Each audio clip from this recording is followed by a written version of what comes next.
चलिए तो शुरू करते हैं। क्वेश्चन नंबर 4 है, बिंदु -3, 10 और 6, -8 को जोड़ने वाले रेखाखंड को बिंदु -1, 6 किस अनुपात में विभाजित करता है। ठीक है, चलिए फिर से देखिए।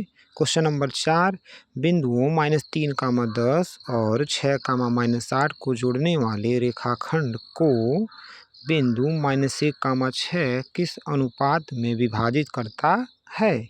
क्या अनुपात पूछा जा रहा है, ठीक ना। चलिए ए देखिए, -3 कामा कितना 10 है, बी है 6 कामा -8 और पी क्या मानेंगे कि -1, 6 मानेंगे।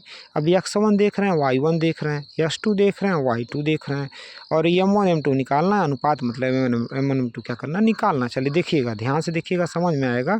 ध्यान से देखेंगे तो आपको समझ में आएगा कि p जो है xy, ठीक है, m1 क्या होगा x2 प्लस m2 x1 बटे m1 प्लस m2।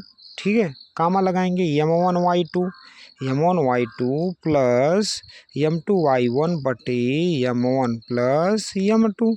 ठीक है, m1 प्लस m2 ये है विभाजन का फार्मूला। ठीक है, अब इसी के थ्रू लगाएंगे हम लोग विभाजन फार्मूले थ्रू पी एक्स वाई। देखिए एक्स वाई की जगह हम लोग मान भरेंगे वहाँ पर क्या कि -1, 6 हो गया।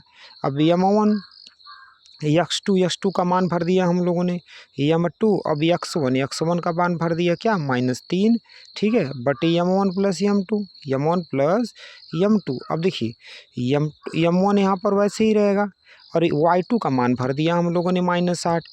m2 ऐसे ही रहेगा और y1 का मान भर दिया कितना 10 भर दिया बटे m1 प्लस क्या हो जाएगा m2। ठीक है, कोष्टक बंद कर दिया। चलिए आगे बढ़ते हैं कि -1, 6। ठीक ना, अब यहाँ पर देखिएगा आप कि यहाँ पर 6m1 हो जाएगा और -3m2 हो जाएगा और बटे कितना हो जाएगा m1 प्लस क्या m2। कामा लगाएंगे क्या कि -8 ये, ठीक है, -8m1 प्लस 10m2 बटे m1 प्लस क्या हो जाएगा m2।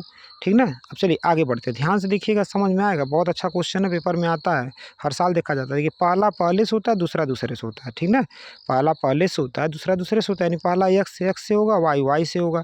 यानी -1 बराबर है 6m1, ठीक है, -3m2 बटे m1 प्लस m2, ये हो गया।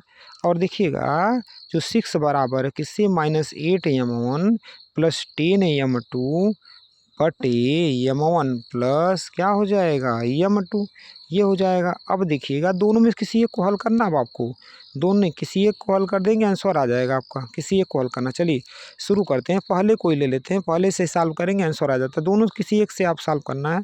ठीक है, -1 वाला चाहे 6 वाला कोई भी। चलिए -1 वाला ले लेते हैं कि 6m1 माइनस क्या दिया है 3m2, ठीक ना, बटे m1 प्लस क्या है m2।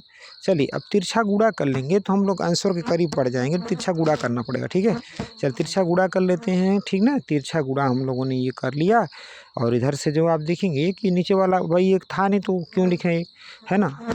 चलिए यहाँ पर गुणा कर लिया हम लोगों ने, अब यहाँ पर पक्षांतर कर लेते हैं हम लोग। ठीक है ना, यानी कि जब पक्षांतर कर रहे होंगे तो आगे का देखिएगा आप, इस तरह से हम लोग कर लेंगे। ठीक है, अब देखिएगा यहाँ पर जो है 6m1 कितने हो जाएगा 7m1 हो जाएगा और 3m2 से m2 जाएगा 2m2 हो जाएगा। ठीक ना, m1 अब m2 बटे आ जाएगा, m2 बटे आ जाएगा और 2 बटे 7 हो जाएगा। ठीक है, तो m1 संबंधी m2 बराबर कितना हो जाएगा 2 संबंधी 7 हो जाएगा। ठीक ना, 2 संबंधी 7। ये बहुत इंपॉर्टेंट क्वेश्चन पेपर में हर साल देखा जाता है, बहुत इंपॉर्टेंट है। तो आप लोग ध्यान से देखिए, ध्यान से पढ़िए और अच्छे नंबर लाइए बोर्ड एग्जाम में। ठीक।